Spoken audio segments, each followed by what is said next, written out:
Hello बच्चों, आज की इस वीडियो में हम करने वाले क्लास 12th के 3D के most important and most expected question को। तो बच्चों स्टार्ट करेंगे छोटे छोटे क्वेश्चन से। आप पहुंच जाएंगे कहां तक? शॉर्टेस्ट डिस्टेंस, इमेज निकालने वाला क्वेश्चन, फुट ऑफ परपेंडिकुलर निकालने वाला, एंगल बिटवीन टू लाइन निकालना, पॉइंट ऑफ इंटरसेक्शन निकालना, सारे क्वेश्चन, सब टाइप के क्वेश्चन इस वीडियो में कवर करे जाएंगे। तो स्टार्ट करते हैं। दो छोटे छोटे क्वेश्चन थे। देखिए सबसे पहला क्वेश्चन बोला गया है, if a line has direction ratio, line का डायरेक्शन रेशियो दे रखा और आपसे डायरेक्शन कोसाइन पूछा गया है। तो फर्स्ट क्वेश्चन में आपको याद रखना, अगर आपको डायरेक्शन रेशियो दे रखा जिसे ABC से डिनोट किया जाता है, डायरेक्शन रेशियो आपको दे रखा 2, -1, 2, तो आप डायरेक्शन कोसाइन कैसे निकालेंगे, यानी DCS डायरेक्शन कोसाइन कैसे निकालेंगे? A अपॉन में under root of A square plus B square plus C square, comma B upon में ये A square plus B square plus C square, और C अपॉन में under root A square plus B square plus C square. तो इस तरह से direction cosine निकाला जाएगा। तो A कितना है? 2, और अपॉन में अंडर रूट कितना हो जाएगा? 2 का स्क्वायर 4, -1 का स्क्वायर 1, 2 का स्क्वायर 4, फिर हो जाएगा -1 कॉमा अंडर रूट कितना हो गया? 9, फिर हो जाएगा 2 कॉमा अंडर रूट 9। तो डायरेक्शन कोसाइन हो गया इस लाइन का 2 अपॉन में 3 कॉमा -1/3 कॉमा 2/3, ये आ गया बच्चों। उसके बाद देखिए सेकंड क्वेश्चन में क्या बोला है, डायरेक्शन रेशियो और डायरेक्शन कोसाइन निकालना है एक लाइन का जो किससे पास हो रहा है? 2 पॉइंट से पास हो रहा है। तो 2 पॉइंट जब दिया हो बच्चों, आपके पास 2 पॉइंट दे रखा है, -2, 4, -1, और दूसरा पॉइंट है 1, 2, 3। तो जब 2 पॉइंट दे रखा हो तो डायरेक्शन रेशियो को निकालने का कॉन्सेप्ट होता है DRS डायरेक्शन रेशियो। x2 में से x1 को माइनस करना है, यानी B के पोजीशन में से A का पोजीशन माइनस कीजिए। तो 1 माइनस ऑफ -2 ये हो जाएगा 3, 2 में से इसको माइनस कीजिए -2, इसमें से इसको माइनस करेंगे तो 8 हो जाएगा। ये आ गया डायरेक्शन रेशियो। अब इसे इसका डायरेक्शन रेशियो आने के बाद डायरेक्शन कोसाइन निकालना बहुत आसान होता है। 3 अपॉन में अंडर रूट ऑफ इसका स्क्वायर 9, -2 का स्क्वायर 4, और 8 का स्क्वायर 64, ये हो जाएगा। फिर -2 अपॉन में अंडर रूट, यही हो जाएगा कितना? 63 और 4, ये हो जाएगा 73 और 4 77, कॉमा 8 अपॉन में अंडर रूट 77। तो डायरेक्शन कोसाइन क्या आ गया? 3 upon under root 77 -2 upon under root 77, comma 8 upon under root 77। ये आ गया बच्चों डायरेक्शन रेशियो, और ये हो गया डायरेक्शन कोसाइन। अब देखिए बच्चों, आपसे पूछा जाएगा एक क्वेश्चन में क्या बोला कि वेक्टर दे रखा है, find DRS and DCS of vector A, यानी एक वेक्टर दे करके आपसे डायरेक्शन रेशियो और डायरेक्शन कोसाइन पूछा जाए तो क्या करना है? जब आपको एक वेक्टर दे रखा हो तो डायरेक्शन रेशियो क्या होगा? जो IJK का जो कोएफिशिएंट होता है वही डायरेक्शन रेशियो होता है। तो 2 - √3 और √3 ये इस लाइन का डायरेक्शन रेशियो हो जाएगा। और इस लाइन का डायरेक्शन कोसाइन कैसे निकलेगा? डायरेक्शन रेशियो निकलने के बाद डायरेक्शन कोसाइन कैसे निकालते हैं? 2 अपॉन में अंडर रूट ऑफ 2 का स्क्वायर 4, -3 का स्क्वायर 9, √3 का स्क्वायर 3, कॉमा -3 अपॉन में ये कितना हो जाएगा? 16, और ये √3 अपॉन में अंडर रूट 16। तो इस लाइन का डायरेक्शन कोसाइन क्या आ गया? 2 अपॉन में ये आ गया कितना? 4, और ये -3 अपॉन में 4, और √3 अपॉन में 4 आ गया।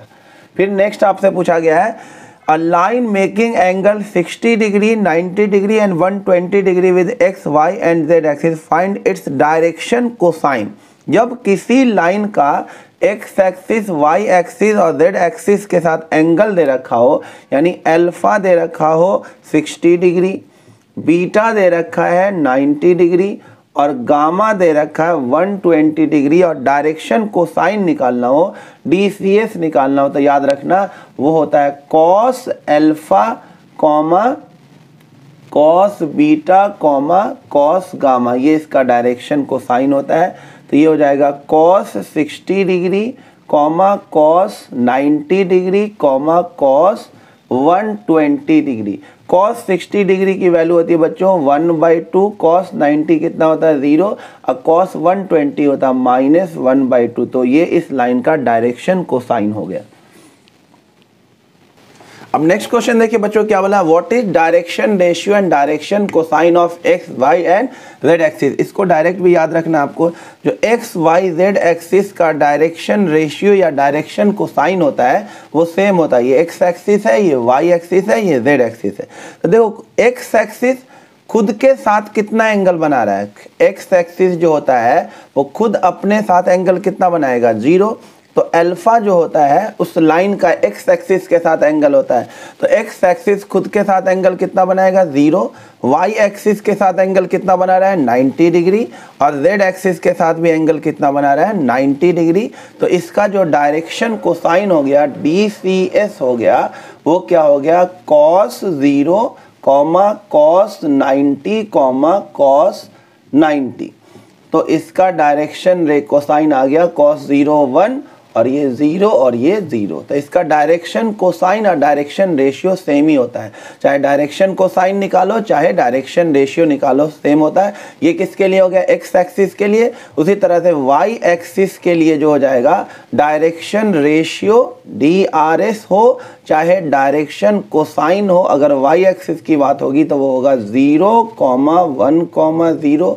उसी तरह से अगर जेड एक्सिस का डायरेक्शन रेशियो DRS या फिर डायरेक्शन कोसाइन DCS पूछा जाए तो वो भी सेम होगा, कितना 0, 0 और यहाँ पे आ जाएगा 1। एक्स एक्सिस के लिए 1, 0, 0, वाई के लिए 0, 1, 0 और जेड एक्सिस के लिए 0, 0, 1। ये आपको याद रखना है।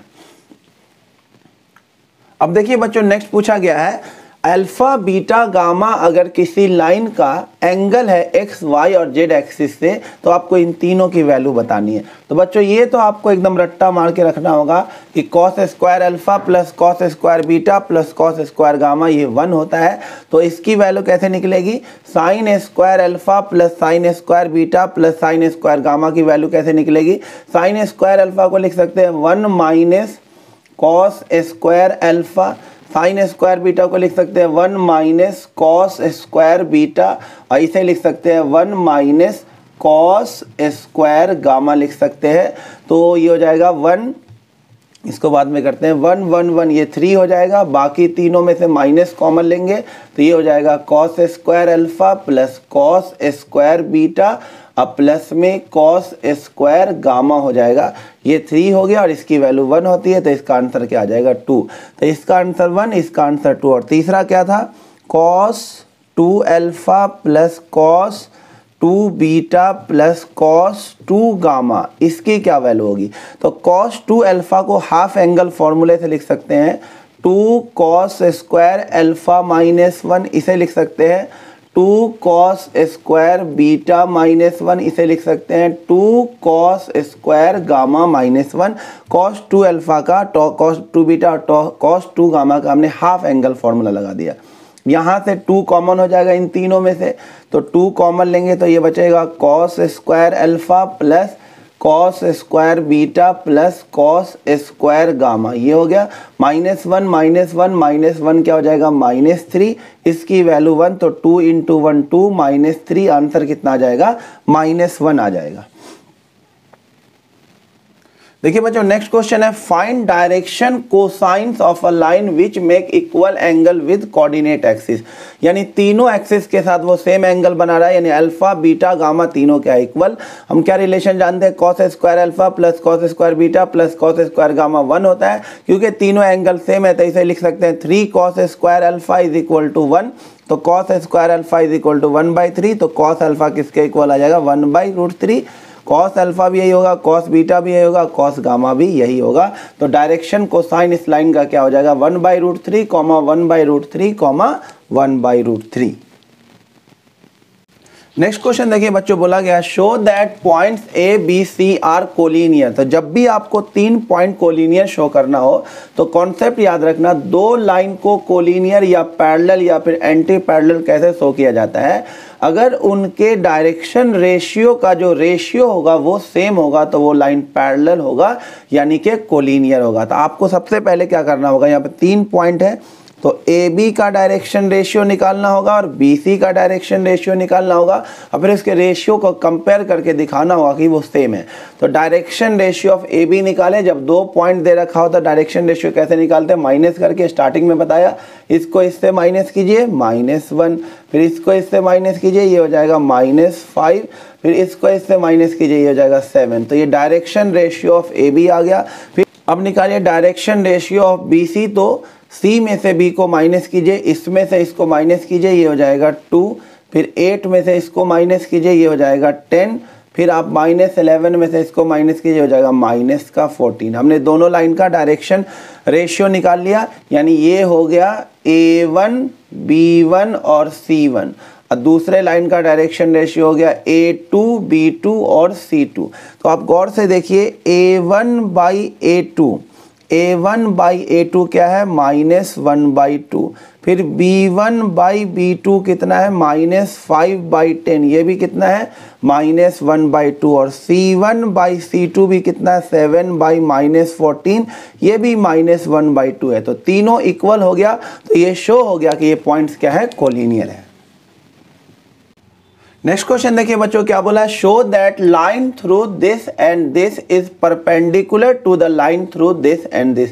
तो पहले चारों का नाम रख देते हैं, A इसका नाम रख देते हैं, B इसका नाम रख देते हैं, C और ये D। आपको शो करके दिखाना है जो AB और CD लाइन है ये एक दूसरे के क्या है, परपेंडिकुलर है। तो परपेंडिकुलर के लिए क्या कॉन्सेप्ट याद रखना है, दो लाइन अगर परपेंडिकुलर है तो उनके डायरेक्शन रेशियो के प्रोडक्ट का जो सम होगा वो क्या होगा, 0। तो सबसे पहले हम निकालेंगे डायरेक्शन रेशियो ऑफ AB। तो इसमें से माइनस कीजिए, ये हो जाएगा 2, 4 में से इसको माइनस करेंगे तो ये हो जाएगा 5, यहाँ से माइनस करेंगे तो -4।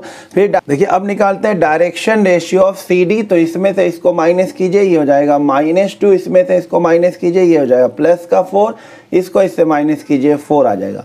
अब इसके डायरेक्शन रेशियो का प्रोडक्ट का सम निकालते हैं। ये हो गया A1 B1 C1 और ये हो गया A2 B2 C2। अब निकालते हैं A1 A2 plus B1 B2 plus C1 C2। इसको इससे मल्टीप्लाई कीजिए -4, इसको इससे मल्टीप्लाई कीजिए +20, इसको इससे मल्टीप्लाई कीजिए -16, ये 0 आ गया। जब भी इसका प्रोडक्ट का सम 0 आ जाएगा, इसका मतलब AB लाइन जो है वो परपेंडिकुलर है किसके, CD लाइन के। नेक्स्ट देखिए बच्चों, हमारे पास बोला गया है find vector and cartesian equation of line passing through this point and parallel to this vector. तो 3D में एक लाइन का इक्वेशन लिखना बहुत आसान होता है। एक ही फॉर्मूला, सिंपल सा फॉर्मूला है, R vector is equal to A vector plus में लैम्डा टाइम B वेक्टर। ये जो A वेक्टर होता है ये पॉइंट वेक्टर होता है, यानी जिस पॉइंट से वो लाइन पास हो रहा है, तो इस पॉइंट से पास हो रहा है तो A वेक्टर की जगह पे आ जाएगा 5i cap plus 2j cap minus 4k cap, अब प्लस लैम्डा टाइम। और ये जो B वेक्टर होता है ये डायरेक्शन वेक्टर होता है जिसके लाइन पैरेलल होता है। तो डायरेक्शन वाला वेक्टर ये है, तो B वेक्टर हो जाएगा 3i cap plus 2j cap minus 8k cap. ये तो हो गया वेक्टर इक्वेशन। और कार्टेशियन फॉर्म में कैसे लिखा जाता है, x minus x1 by a is equal to y minus y1 by b, और ये होता है z minus z1 by c। तो इसमें ये जो x1 y1 z1 है ये पॉइंट होता है जिससे वो लाइन पास हो रहा है, जो कि ये पॉइंट है।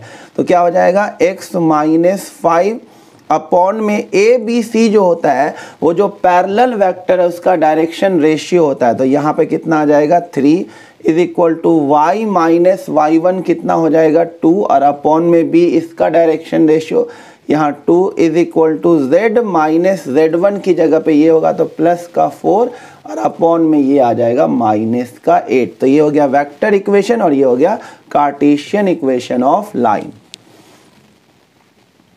देखिए बच्चों नेक्स्ट है find equation of line passing through these 2 point. 2 point से कैसे लाइन का इक्वेशन निकाला जाता है। तो मैंने अभी बताया कि लाइन का इक्वेशन लिखने के लिए सिर्फ 2 चीज चाहिए आपको, R vector is equal to A vector plus lambda time B vector. Line का इक्वेशन लिखने के लिए सिर्फ 2 चीज चाहिए, एक तो ए वेक्टर और एक बी वेक्टर। तो ए वेक्टर तो होता है कि वो लाइन जिस पॉइंट से पास हो रहा है, तो यहाँ पे एक क्या दो पॉइंट दे रखा है, तो इसे हम मान लेते हैं ये वाला पॉइंट है। तो ए वेक्टर हमारा हो गया माइनस का आई कैप प्लस 0 जे कैप प्लस 2 के कैप। तो ए वेक्टर आ गया क्योंकि इससे ये पास हो रहा है। और बी वेक्टर होता है डायरेक्शन वेक्टर, यानी कि इसका डायरेक्शन किधर होगा। तो मैंने स्टार्टिंग में बताया 2 पॉइंट दे रखा हो तो डायरेक्शन रेशियो कैसे निकालते हैं, माइनस करके। तो बी वेक्टर क्या हो जाएगा, इसमें से इसको माइनस कीजिए, ये हो जाएगा 4 आई कैप, इसमें से इसको माइनस कीजिए 4 जे कैप और 6 - 2, ये भी क्या हो जाएगा 4 के कैप। तो ये रहा डायरेक्शन वेक्टर, ये रहा पॉइंट वेक्टर। तो इक्वेशन क्या हो जाएगा, R vector is equal to minus i cap plus 2 k cap plus lambda time B vector 4 I cap plus 4 J cap plus 4 k cap. अगर इसे कार्टेशियन फॉर्म में लिखना होता तो x minus x1 by A is equal to Y minus y1 by B is equal to z minus z1 by C. और ये हो जाता है x1 y1 z1, तो ये हो जाता है x माइनस माइनस प्लस 1। और ए बी सी क्या होता है, ये जो डायरेक्शन वेक्टर है उसका डायरेक्शन रेशियो होता है, यहाँ पे 4 आता, ये हो जाता है y माइनस 0/4 और ये हो जाता है z माइनस 2/4। ये कार्टेशियन फॉर्म हो जाता है। अब नेक्स्ट क्वेश्चन है बच्चों, बोला गया कन्वर्ट दिस, ये कार्टेशियन फॉर्म दे रखा है, इसे वेक्टर फॉर्म में कन्वर्ट करना है। बहुत आसान होता है वेक्टर फॉर्म में लिखना, R vector is equal to A vector plus lambda time B vector.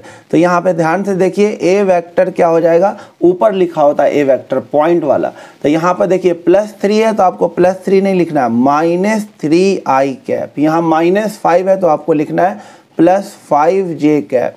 और यहाँ पे +6 है तो आपको लिखना -6 के कैप। ये हो गया ए वेक्टर। और बी वेक्टर होता है डायरेक्शन वाला, जो कि नीचे लिखा होता है, ये होता है 2 i cap plus 4 J cap plus में 2 के कैप। तो इक्वेशन क्या हो जाएगा, R vector is equal to A vector, तो -3 i cap plus 5 j cap -6 k cap plus lambda time B vector 2 i cap plus 4 J cap plus 2 k cap.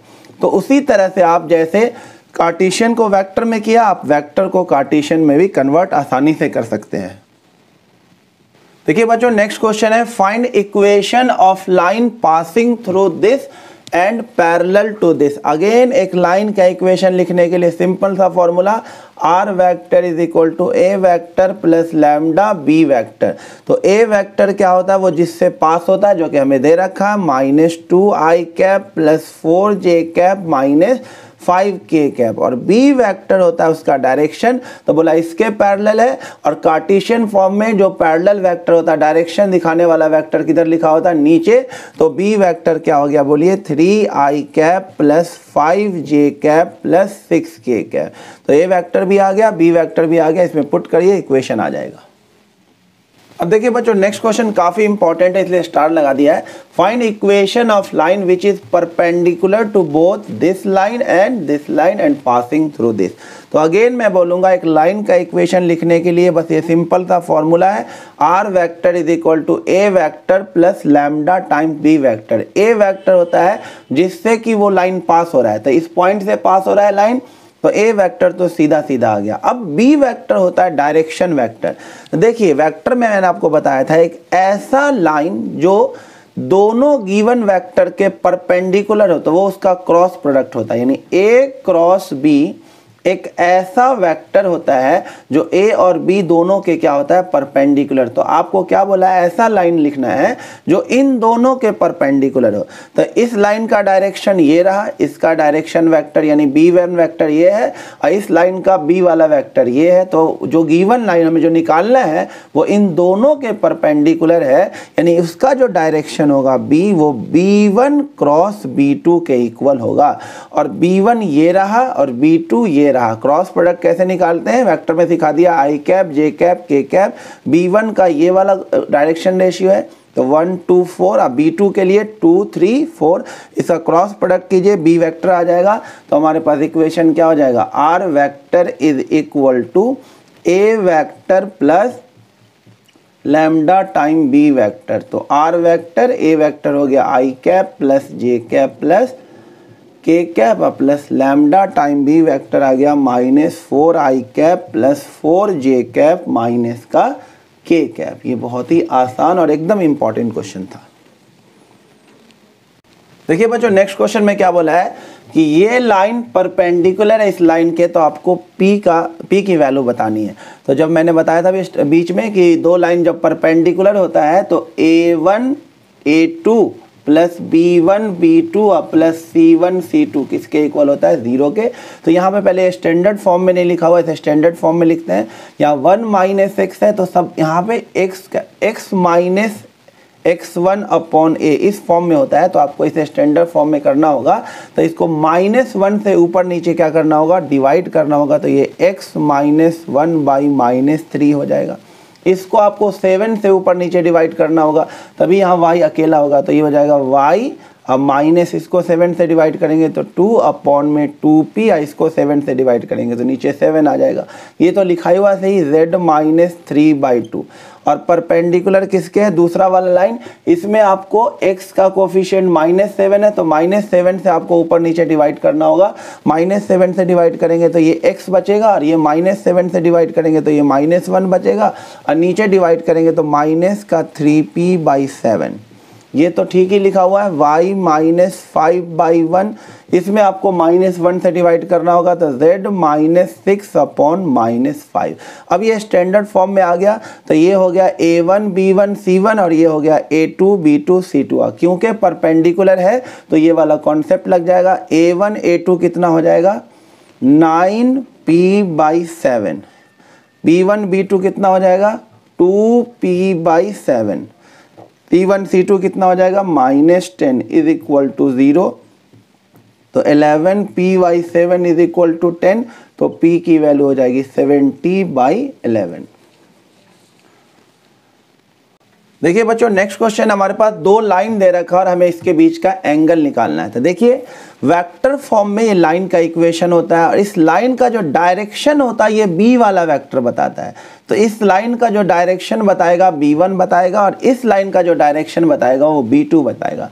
तो vector इसमें 3D में दो line के बीच में एंगल निकालना, मतलब b1 और b2 के बीच में एंगल निकालना होता है। इसका b1 ये रहा, इस लाइन का b2 ये रहा, और दो लाइन के बीच में, दो वेक्टर के बीच में एंगल निकालने का फॉर्मूला वेक्टर में ही बता दिया था, cos theta = a.b upon ab का मैग्नीट्यूड। तो हमें यहाँ पे किसके बीच का एंगल निकालना है, b1 b2 के बीच का। तो cos थीटा किसके इक्वल हो जाएगा, b1.b2 अपॉन में b1 और b2 का मैग्नीट्यूड। तो यहाँ पे आ जाएगा cos थीटा, डॉट कर देते हैं, ये है b1 और ये है b2। डॉट करेंगे तो 1 को 3 से मल्टीप्लाई करेंगे 3, 2 को 2 से मल्टीप्लाई करेंगे तो 4, और 2 को 6 से मल्टीप्लाई करेंगे तो 12। ये आ गया b1.b2।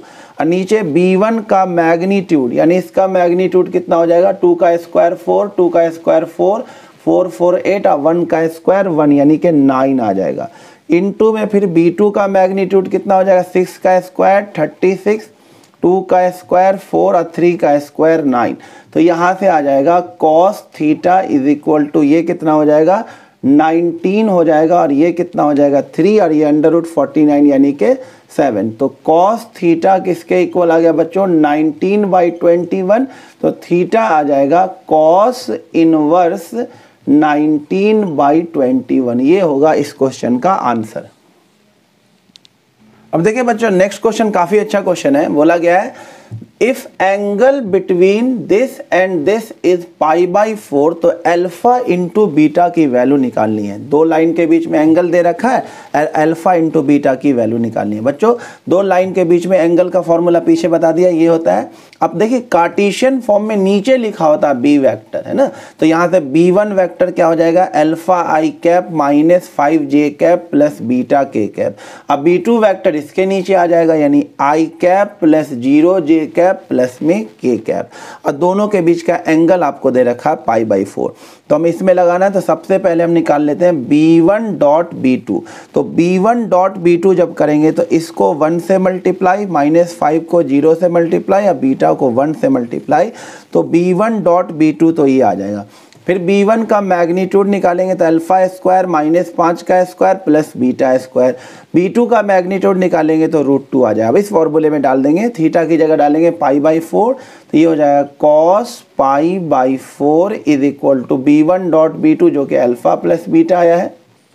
नीचे b1 का magnitude under root of alpha square plus 25 plus beta square, और b2 का मैग्नीट्यूड कितना है √2। कॉस 45 कितना होता है 1/√2 is equal to alpha plus beta upon under root of alpha square plus 25 plus beta square into under √2। √2 से √2 cancel हो जाए, क्रॉस मल्टीपल कर दीजिए, यहाँ पे आ जाएगा under root of alpha square plus beta square plus का 25 और ये हो जाएगा अल्फा प्लस बीटा। दोनों तरफ क्या कीजिए स्क्वायरिंग बोथ साइड, दोनों तरफ स्क्वायर करेंगे तो ये हो जाएगा alpha square plus beta square plus 25 और यहाँ a प्लस b का होल स्क्वायर हो जाएगा alpha square plus beta square plus 2 alpha beta. ये कैंसिल हो जाएगा, 2 नीचे आ जाएगा तो अल्फा इंटू बीटा की वैल्यू आ जाएगी 25/2। अब देखिए बच्चों, इस चैप्टर का इनफाइनाइट स्टार क्वेश्चन 99% चांस है अगर इस चैप्टर से क्वेश्चन आने का, तो वो है शॉर्टेस्ट डिस्टेंस वाला। तो आपसे क्या बोलेगा find shortest distance between two line, 2 line दे रखा होगा और इसका आपसे शॉर्टेस्ट डिस्टेंस पूछे जाए, या तो लाइन कार्टेशियन फॉर्म में लिखा होगा या फिर वेक्टर फॉर्म में लिखा होगा, उससे कोई दिक्कत नहीं है। तो आपको शॉर्टेस्ट डिस्टेंस का फॉर्मूला याद रखना है b1 cross b2 dot a2 minus a1 upon b1 cross b2 का मैग्नीट्यूड। तो आपको 2 लाइन दे रखा होगा, सबसे पहले आप चारों वेक्टर लिख लेना a1 a2 b1 b2। तो देखिए ध्यान से a1 ये इसका पॉइंट वेक्टर होगा, तो इसका पॉइंट वेक्टर गौर से देखिए कितना है पहले वाले लाइन का 3i cap plus 5j cap plus में 7k कैप, ये इसका पॉइंट वेक्टर हो गया। a2 हो जाएगा इस लाइन का पॉइंट वाला वेक्टर। तो देखो यहाँ +1 लिखा हुआ है तो आपको +1 नहीं लिखना है, माइनस का i कैप लिखना है। यहाँ भी +1 है तो माइनस का j कैप लिखना है, यहाँ भी +1 है तो आपको माइनस का k कैप लिखना है। -3 था तो +3i कैप लिखा, -5 था तो +j कैप लिखा, बट प्लस होगा तो आपको माइनस लिखना है। ये हो गया a1 a2। b1 होता है डायरेक्शन वेक्टर जो कि नीचे लिखा होता है, तो ये b1 वेक्टर हो गया और ये b2 वेक्टर हो गया। तो b1 वेक्टर क्या हो गया बोलिए i cap minus 2j cap plus में k कैप, और b2 वेक्टर हो गया 7i cap minus 6j cap plus में k कैप। ये चारों वेक्टर सबसे पहले आपको निकालना है। उसके बाद देखिए इसमें किसकी ज़रूरत है b1 क्रॉस b2 की, तो b1 क्रॉस b2 करें जो वेक्टर में सिखाया था i cap j cap k cap. b1 के कोफिशिएंट को लिख दिया, b2 के कोफिशिएंट को लिख दिया और क्रॉस प्रोडक्ट कर दीजिए। कैसे किया जाता है, इसको ऐसे गायब करा i कैप -2 प्लस का 6, ये हो जाएगा 4i कैप। फिर -j लिखेंगे, इसे हटाएंगे तो ये हो जाएगा 1 माइनस का 7, ये हो जाएगा माइनस का 6। उसके बाद प्लस का के इसे हटाएंगे तो -6 प्लस 14, ये प्लस का 8 हो जाएगा। तो यहाँ से आपको मिल जाएगा b1 क्रॉस b2 यानी 4i cap plus 6j cap plus में 8k कैप। अब किसकी ज़रूरत है उसके मैग्नीट्यूड की भी, तो इसका मैग्नीट्यूड यहीं पे निकाल लिया, 4 का स्क्वायर 6 का स्क्वायर 8 का स्क्वायर, ये हो गया अंडर रूट ऑफ 116। अब किसकी ज़रूरत है a2 माइनस a1, ये रहा a2 ये रहा a1। अब इसको माइनस कीजिए, तो इसको जब माइनस करेंगे a2 माइनस a1 यानी इसमें से इसको जब माइनस करेंगे तो ये आएगा -4i कैप, इसमें से इसको माइनस कीजिए तो ये आएगा माइनस का 6j कैप, इसमें से इसको माइनस कीजिए तो ये आएगा माइनस का 8k कैप। अब क्या करना है, इन दोनों का डॉट यानी b1 क्रॉस b2 यहाँ से ला के रखिए, और डॉट करना किसके साथ a2 माइनस a1, ये रहा माइनस माइनस और ये भी माइनस। अब डॉट करते हैं तो डॉट करेंगे तो क्या आ जाएगा, देखिए डॉट कीजिए तो इसको इससे मल्टीप्लाई करेंगे तो -16, इसको इससे मल्टीप्लाई करेंगे तो ये हो जाएगा माइनस का 36, इसको इससे मल्टीप्लाई करेंगे तो माइनस का 64 हो जाएगा।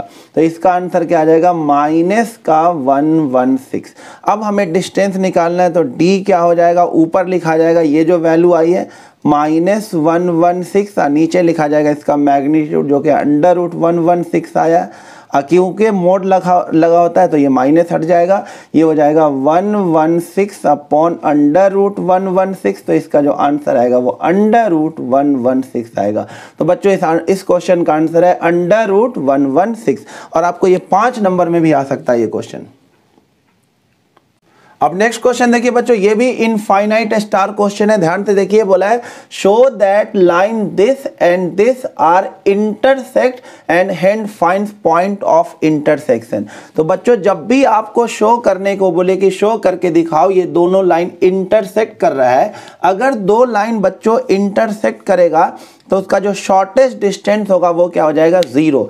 तो आपको जब भी शो करने को बोले कि शो करके दिखाओ लाइन इंटरसेक्ट कर रहा है तो आपको उसका शॉर्टेस्ट डिस्टेंस निकालना होगा और शॉर्टेस्ट डिस्टेंस निकाल करके शो करना होगा कि शॉर्टेस्ट डिस्टेंस 0 आ रहा है। तो चलिए शॉर्टेस्ट डिस्टेंस का पहले फॉर्मूला लिखना है, फिर आपको चारों वेक्टर पिछले क्वेश्चन की तरह लिखना है। तो वेक्टर फॉर्म में तो साफ साफ दिखता है, ये होता है ए वेक्टर और ये वाला होता है बी वेक्टर। तो आपको A1 वेक्टर दिख ही रहा है, कितना है 3i cap plus 2j cap minus 4k cap, और A2 वेक्टर यहाँ आ गया 5i cap minus 2j cap plus 0k cap. B1 ये वाला होता है, तो B1 हो गया i cap plus 2j cap plus में 2k कैप, और B2 यहाँ से ले लीजिए, ये हो गया 3i cap plus 2j cap plus 6k cap. आपने चारों वेक्टर निकाल लिया।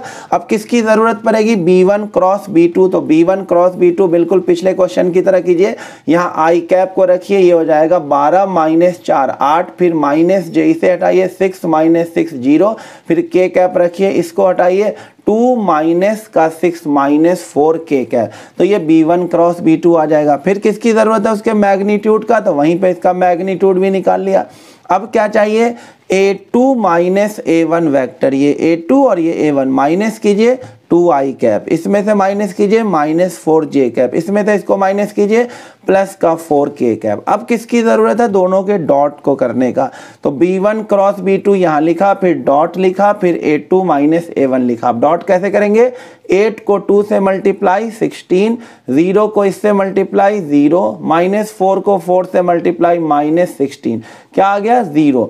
यानी ये ऊपर वाला टर्म ही 0 आ गया। तो आंसर क्या आ जाएगा, D is equal to 0 upon under root 80, क्योंकि B1 क्रॉस B2 का मैग्नीट्यूड ही है।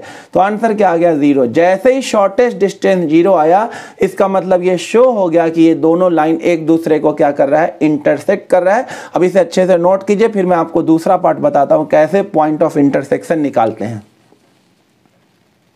अब देखिए बच्चों, इसका second part point of intersection कैसे निकाला जाता है।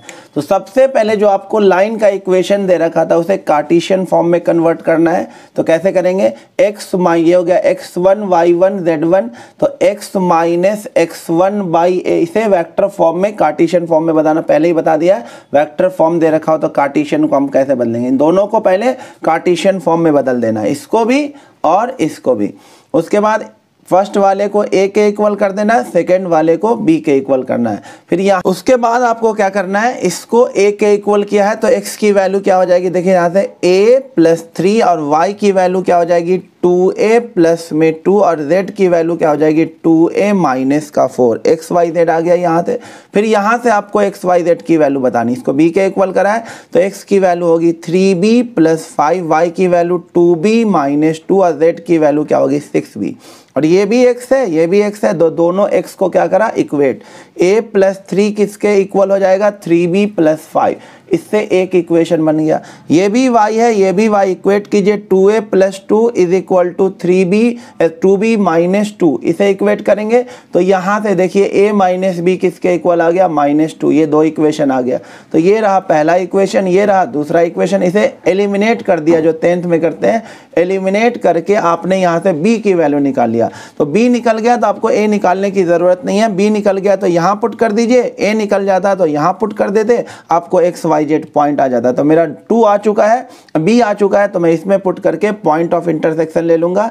तो बताइए b की जगह जब यहाँ डालेंगे तो कितना आ जाएगा, माइनस का 6 प्लस में 5, यानी क्या आ जाएगा, x की वैल्यू -1। यहाँ डालिए -2 तो -4 माइनस 2 कितना हो जाएगा, -6। यहाँ डालिए तो ये हो जाएगा माइनस का 12। तो ये रहा point of intersection, -1 -6 comma minus का 12।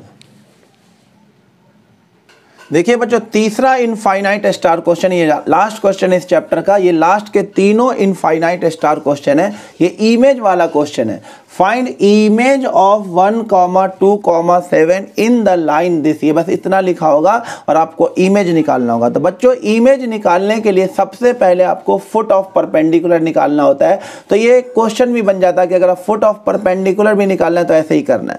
तो देखिए एक पॉइंट था P 1,2,7, इसका इमेज निकालना है इस लाइन पे।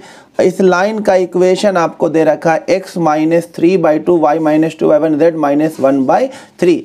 तो हमें सबसे पहले निकालना होगा ये फुट ऑफ परपेंडिकुलर, इसे हमने n ले लिया है, हमें सबसे पहले ये निकालना होगा n। इस लाइन पे एक जनरल पॉइंट ले सकते हैं x, y, z, यही n है फुट ऑफ परपेंडिकुलर। तो सबसे पहले हमें फुट ऑफ परपेंडिकुलर निकालना होगा। तो उसके लिए क्या करना है, ये जो लाइन का इक्वेशन है उसे k के इक्वल कीजिए और यहाँ से x, y, z की वैल्यू निकालिए। तो x की वैल्यू क्या हो जाएगी 2k + 3, y की वैल्यू हो जाएगी k + 2 और z की वैल्यू हो जाएगी 3k + 1। यह आपने x, y, z निकाल लेना है। अब आपको निकालना है डायरेक्शन रेशियो ऑफ pn। ये जो लाइन pn है इसका डायरेक्शन रेशियो निकालना है। तो मैंने स्टार्टिंग में बताया कि 2 पॉइंट दे रखा हो तो डायरेक्शन रेशियो कैसे निकालते हैं, माइनस करके। तो x - 1, y - 2 और z - 7 इसका क्या हो जाएगा डायरेक्शन रेशियो। और x की वैल्यू ये है, तो x की वैल्यू ये है, तो आप कीजिए तो इसमें से 1 को माइनस करना है। तो 2k + 3 - 1 क्या हो जाएगा 2k + 2। फिर y - 2 करना, ये रहा y, इसमें से 2 माइनस करेंगे तो k बच जाएगा। फिर z - 7 करना है, तो z ये है, इसमें से 7 माइनस कीजिए तो आ जाएगा 3k - 6। ये डायरेक्शन रेशियो ऑफ pn आ गया। अब आपको लिखना है डायरेक्शन रेशियो ऑफ लाइन। तो लाइन का डायरेक्शन रेशियो नीचे लिखा होता है। तो डायरेक्शन रेशियो ऑफ लाइन क्या है 2,1,3।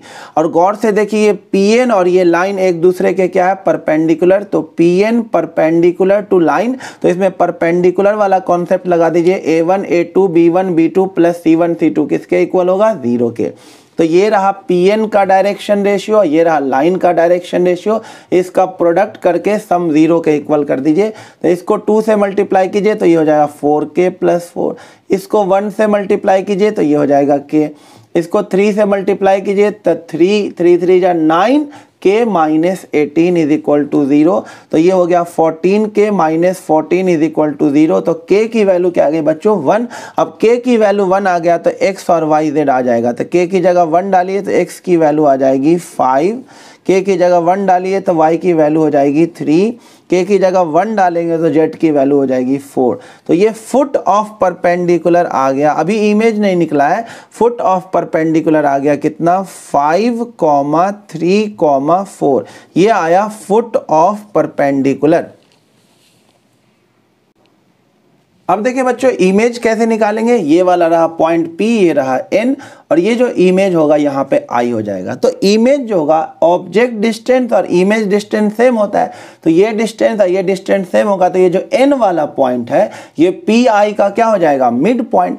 तो ये लिख दिया हमने N is mid point of PI। तो मिड पॉइंट कैसे निकालते हैं, जैसे 5 है ये किसके इक्वल हो जाएगा x1 + x2/2 के इक्वल हो जाएगा। तो ये x1 हो जाएगा, ये x2 हो जाएगा। तो 5 किसके इक्वल हो जाएगा 1 + a/2। तो यहाँ से आपको a की वैल्यू आ जाएगी 10 - 1 9। उसी तरह से 3 किसके इक्वल हो जाएगा 2 + b/2। तो यहाँ से आपको b की वैल्यू मिल जाएगी कितना 6 - 2 यानी 4 आ जाएगा। और उसी तरह 4 किसके इक्वल हो जाएगा 7 प्लस में c/2। तो यहाँ से c की वैल्यू आ जाएगी 8 - 7 यानी कि 1। तो बच्चों फाइनली इमेज क्या आ गया, a की वैल्यू 9, b की वैल्यू 4 और c की वैल्यू 1। तो ये आ गया इस क्वेश्चन का इमेज।